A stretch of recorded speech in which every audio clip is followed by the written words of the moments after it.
Okey, Assalamualaikum warahmatullahi wabarakatuh.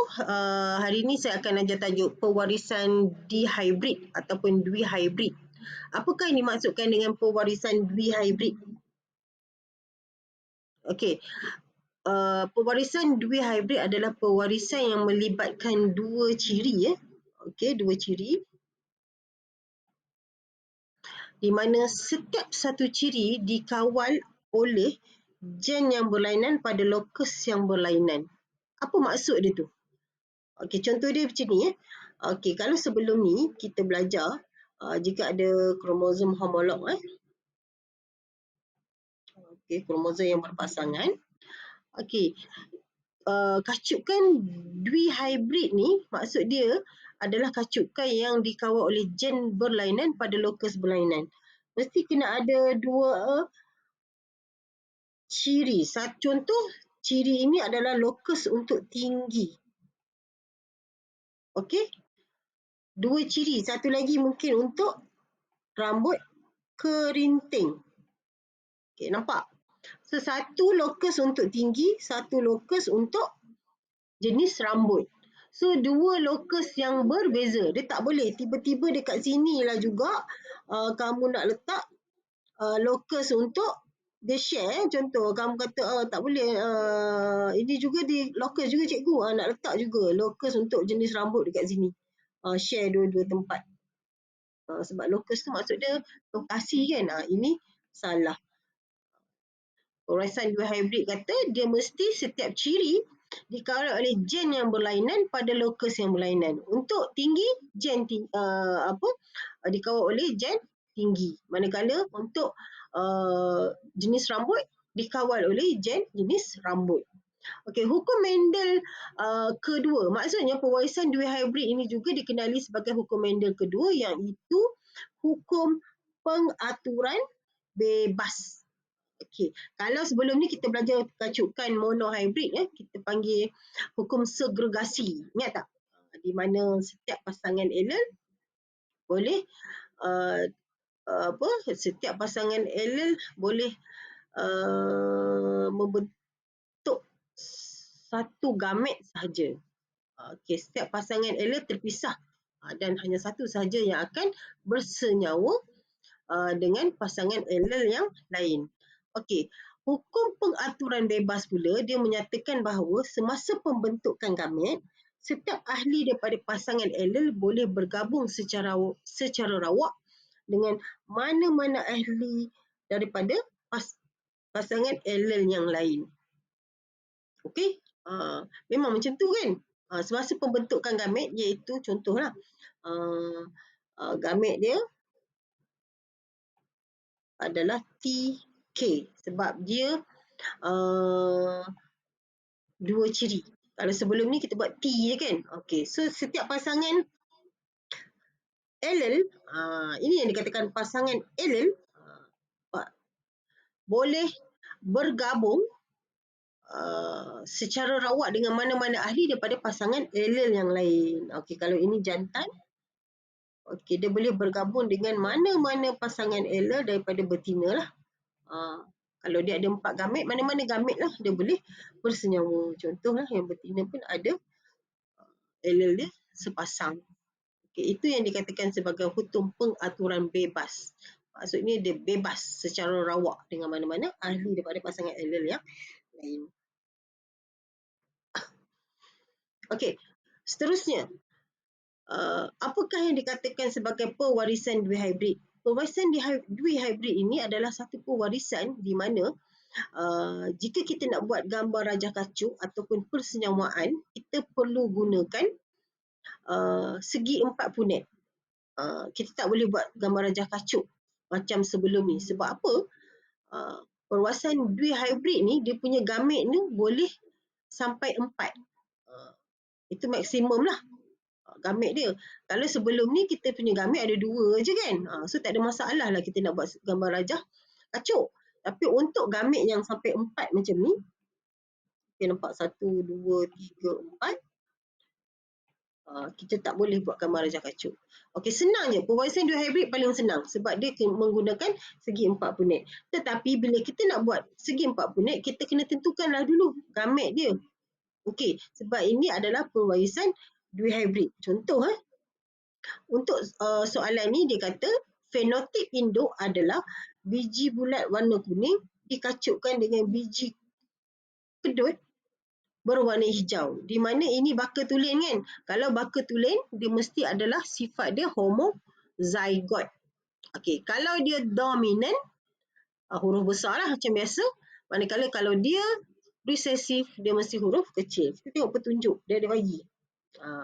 B besar adalah untuk dominan bulat, B kecil automatik untuk kedut, K besar untuk kuning, K kecil untuk hijau. Nampak? So kat situ ada dua huruf B dan K. Itu maksudnya dua ciri. So macam mana cara kita nak tulis genotip induk? Jangan salah lah. So bila kita nak buat genotip, okey, baka tulen B besar, B besar, K besar, K besar. Sebab dia kata bulat kuning. Jangan salah. Kesalahan yang selalu student buat. Dia buat macam mana tahu? Biji bulat berwarna kuning. Biji bulat warna kuning, biji bulat warna kuning. Dia buat macam tu. BK, BK, BK, BK. Ini salah. Jangan buat macam ni. Kita buat huruf B dulu. Pasangan allele untuk B. Kemudian pasangan allele untuk warna biji dia. Manakala untuk yang resesif, kita buat B kecil, B kecil, K kecil, K kecil. Okey, gamet dia macam mana? Gamet dia macam biasa kita kena bulatkan. Sebab kat sini ada huruf besar sahaja. Allele dia. So, kita cuma dapat gamet B besar, K besar. Okey, macam biasa kita bulatkan. Ni anak panah ni, nampak? Anak panah. Bulatkan. Saya tulis balik. Untuk B kecil, B kecil, K kecil, K kecil, dia punya gamet adalah B kecil dan K kecil. Ingat pewarisan dua hybrid dia kata sepasang allele. Tak bolehlah huruf gamet dia satu sebab ini adalah dua hybrid. So bulatkan. Nampak? Itu adalah untuk gamet. Okey, contoh macam mana kita nak cari gamet dia?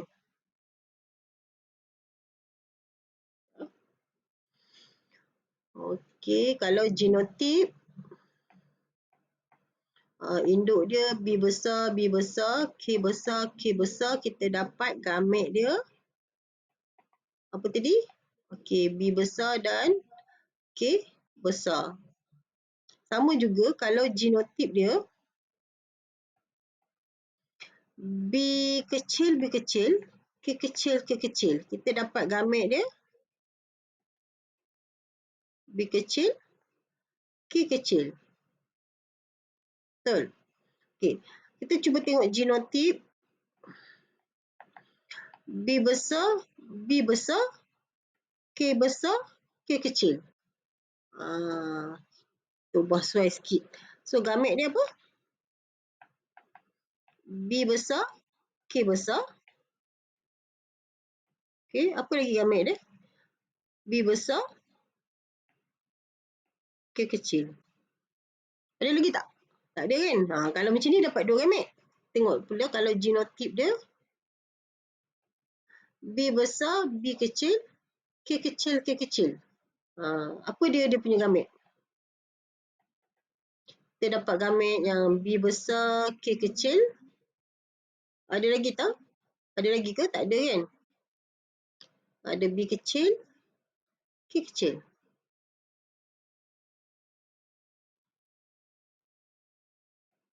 Okey.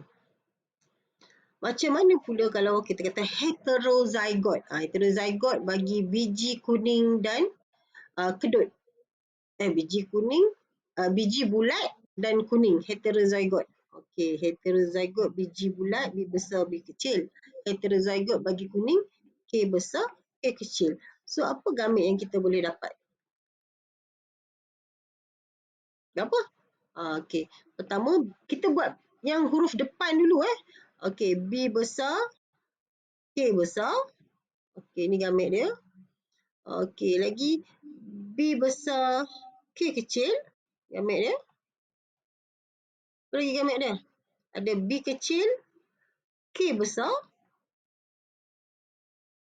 dan satu lagi gamet B kecil, K kecil. Nampak? Ni tak nampak macam K besar pula. Baik kau. So ada 4 gamet. Boleh faham cara macam mana nak mencari gamet. Okey? Bila kita dah tahu cara cari gamet, barulah kita boleh buat persenyawaan menggunakan segi 4 punit. Okey? Nampak? Okey. Dia kata untuk generasi kedua, dia kacuk sesama jenis genotip yang sama. Okey, untuk jantan dan betina dia genotip yang sama iaitu heterozygot. So apakah nisbah fenotip untuk anak dia? So kita kena buat segi 4 punit, senang sahaja macam ni. So kalau ini untuk gamet betina, okey, contoh ini untuk betina. Ini jantan lah. Okay. Betina yang heterozygot, biji bulat warna kuning dikacupkan dengan jantan heterozygot, biji bulat warna kuning. Okey, ini dia punya induk dia. Genotip induk dia. So, apakah nisbah fenotip bagi anak dia? So, kita kena cari gamet. Nampak? So, gamet dia. Okay, gamet untuk betina yang ni ada 4. Sebab apa dia heterozygot? Sama juga gamet untuk jantan. Ada 4 juga. So mudahnya kita cuma masukkan saja. Okey, kotak yang sebelah kiri ini, okey, iaitu kolom dia adalah untuk betina. So betina yang warna kuning ni, yang saya highlight warna kuning ni, nampak gamet dia kita masukkan sebab dia kata ini gamet betina. Okey, B besar, K besar, B besar, K kecil, B kecil, K besar, B kecil, K kecil. Manakala untuk row bahagian atas ni adalah untuk gamet jantan. Yang saya highlight warna hijau ini gamet untuk jantan.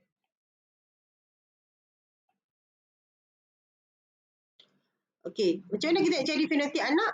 Kita buatlah darab macam biasa. Okey, yang ini dengan ini kita dapat B besar, K besar, K besar. Manakala seterusnya B besar, K kecil, B besar, B kecil, K besar dan seterusnya lah. Kita buat sampailah akhir sekali B kecil, K kecil, gamet betina dikacupkan dengan B kecil, K kecil gamet jantan. Kita dapatlah B kecil, K kecil. Okey, bila kita dah habis buat semua dia punya anak dia, okey, bila kamu buat gambar raja kacuk tak perlulah buat yang bulat-bulat biji kacang tu. Biji kacang pis, awak just tulis yang ini aja. Awak just tulis apa? Dia punya ini saja. Genotip anak aja. Kan macam kita buat kan? Ini genotip anak. Ini fenotip anak. Yang bawah bulat kuning. Kalau ada B besar bulat, kalau ada K besar dia mesti menjadi bulat kuning. Okey, ni semua bulat kuning, nampak?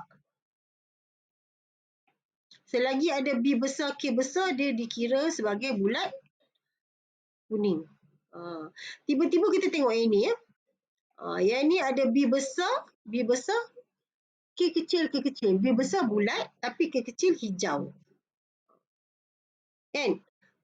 Sama juga yang ini, ada K kecil dikira hijau. Ini pun bulat hijau. Kita kena kira. Okay, kita kira dulu bulat kuning. Okay, kalau kamu ada pen, awak pun tanda lah.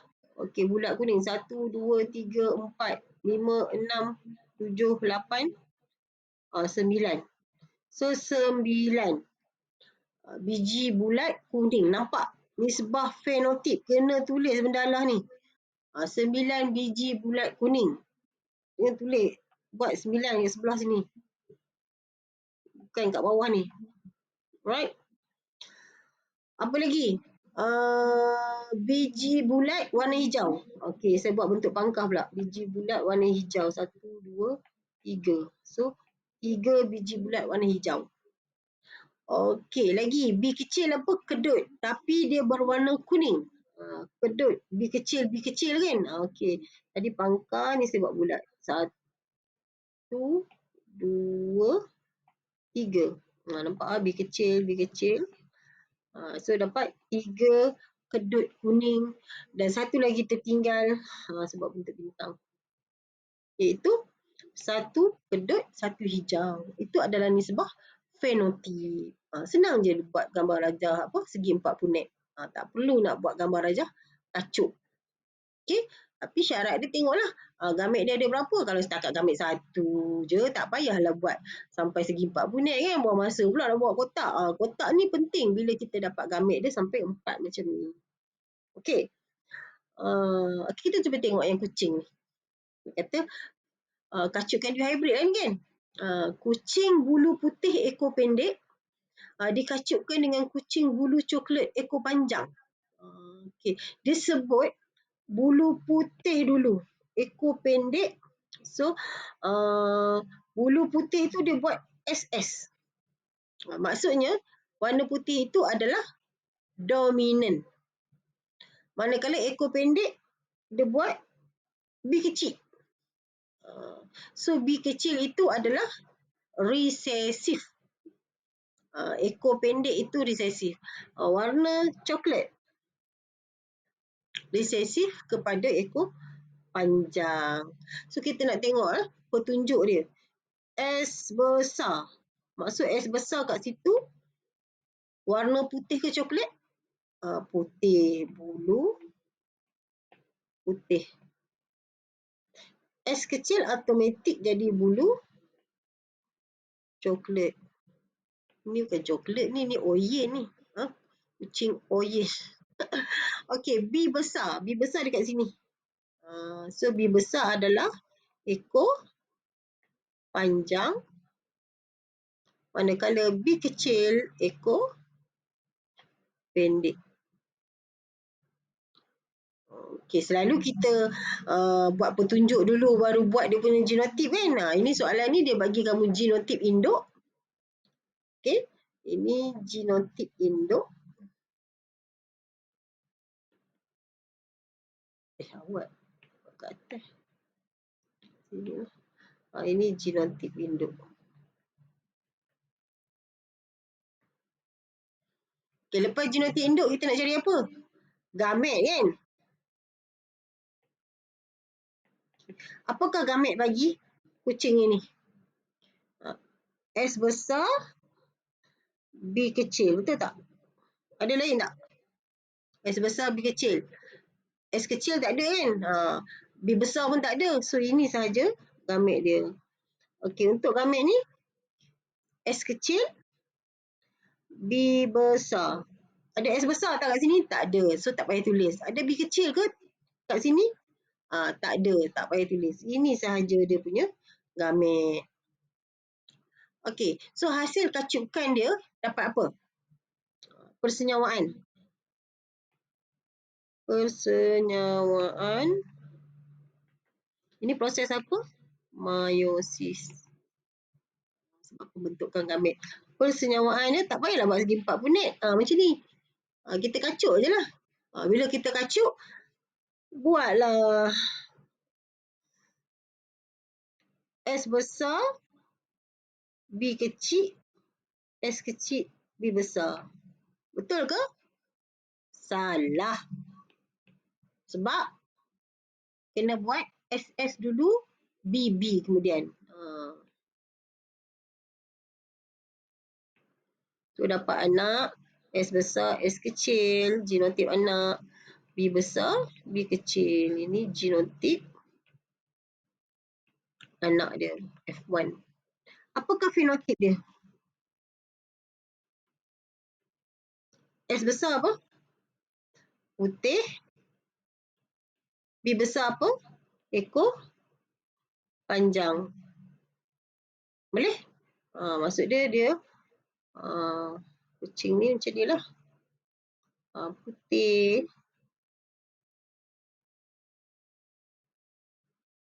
ekor panjang. Right? Kaki. Bagi dia warna putih. Tak boleh. Warna putih. Sebab dia dah memang warna putih macam tu. Ini kacukan dui hybrid. Okey, seterusnya kita tengok contoh soalan ni. Ini soalan SPM. Dia kata rajah 25 menunjukkan kacukan dui hybrid antara dua pokok kacang peas. So dia kata antara berikut yang manakah mewakili M, N dan W. Okay, M. Ni apakah gamit dia? R besar, G besar, D besar. So R besar, G besar. Ada R kecil? Tak ada. Tak payah tulis. Okey, untuk ini. R kecil, G kecil. So apakah hasil generasi F1? Genotip dia R besar, R kecil, G besar, G kecil. So kita tengok ada jawapan tak? M, R besar, G besar. N, R kecil, G kecil. Dan genotip anak dia R besar, R kecil, G besar, G kecil. So jawapan dia adalah C. Bukan D. Sebab D ada dua-dua R besar, dua-dua G kecil. C ya.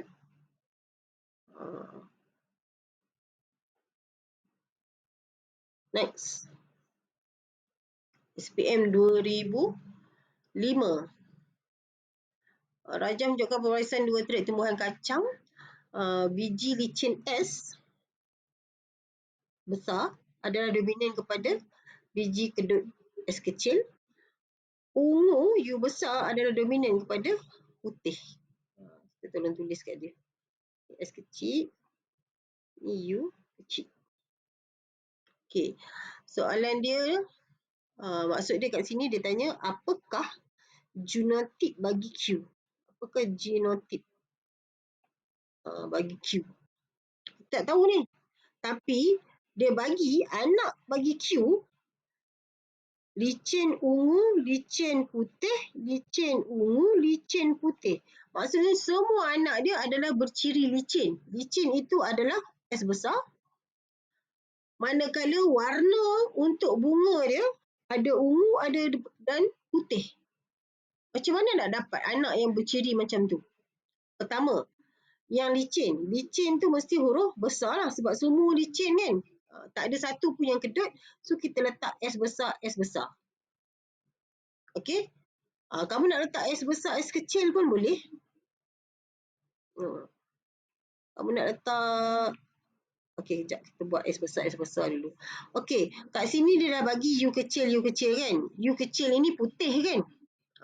So dia, tapi anak dia ada yang berwarna ungu. So untuk genotip Q nak dapat anak berwarna ungu, kita kena letak U besar lah. So satu lagi U tu, nak letak U kecil ke U besar?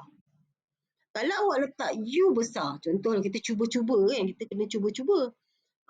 So kalau awak letak U besar, bila dikacukkan, ini gamit dia S besar U kecil, S besar U kecil, S besar U besar, S besar U besar. Once dia ada U besar ni, anak dia nanti semua akan menjadi warna ungu. Dia tak akan dapat warna putih. Kalau tak letak U besar, tak boleh juga sebab ada ungu dan ada putih. So, kesimpulan dia kita kena letak apa? Untuk Q. Kita kena letak S besar, S besar, U besar, U kecil. Barulah akan dapat anak yang berwarna putih dan anak yang berwarna ungu. Okey, cikgu tak rasa tak perhatilah kalau tak cuba. Boleh cuba. S besar U kecil, S besar U kecil, S besar U besar. Untuk gamit dia, S besar U kecil. So, kamu akan dapat gamit apa ni? Ini dengan ini. Kamu dapat SS U besar U kecil. Ada S besar maksudnya dia licin. Ada U besar dia ungu.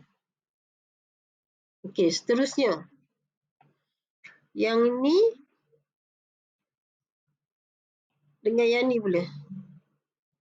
Kamu akan dapat S besar, U kecil, U kecil. S besar untuk licin, U kecil untuk putih. Seterusnya, yang ni. S besar, U kecil. S besar licin, U besar dekat sini walaupun ada U kecil ditindas kan. So dia ada warna ungu. Dan akhir sekali kita tengok. Okay. S besar, U kecil. S besar ini untuk licin, manakala U kecil untuk putih. So, sahlah ini jawapan dia. Okay. Seterusnya, contoh soalan lain, dia jawab dan hantar pada saya. Ini last. Awak yang kena jawab dan hantar pada saya. Okay, sebelum tu kita baca soalan tu, tengok sini ya. Right, dia ada petunjuk. Dia dah bagi dah petunjuk ke kamu. L besar.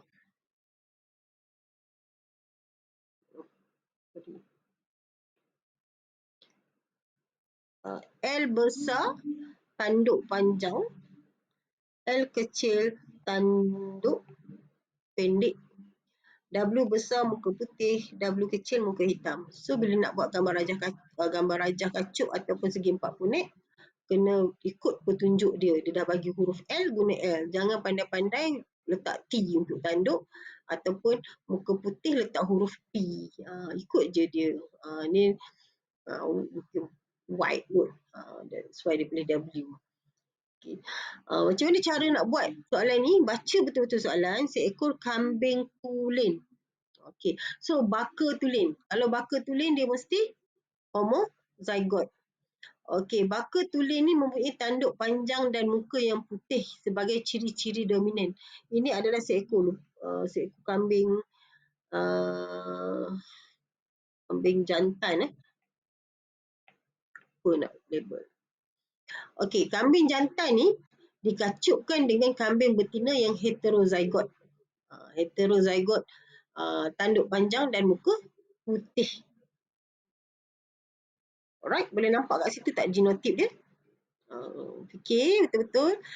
So soalan dia, apakah genotip bagi kambing jantan, genotip kambing betina dan progeny dia? Progeny ni anak. So awak kena buat kacuk lah antara jantan dan betina, dapatlah dia punya genotip anak dia. Progeny tu anak. Ingat dalam biologi kalau binatang, progeny tu anak. Soalan kedua, apakah nisbah fenotip apabila genotip kambing keturunan yang heterozygote L besar, L kecil, W besar, W kecil mengawal dengan genotip yang sama? So, mungkin ini kena buat segi empat punit.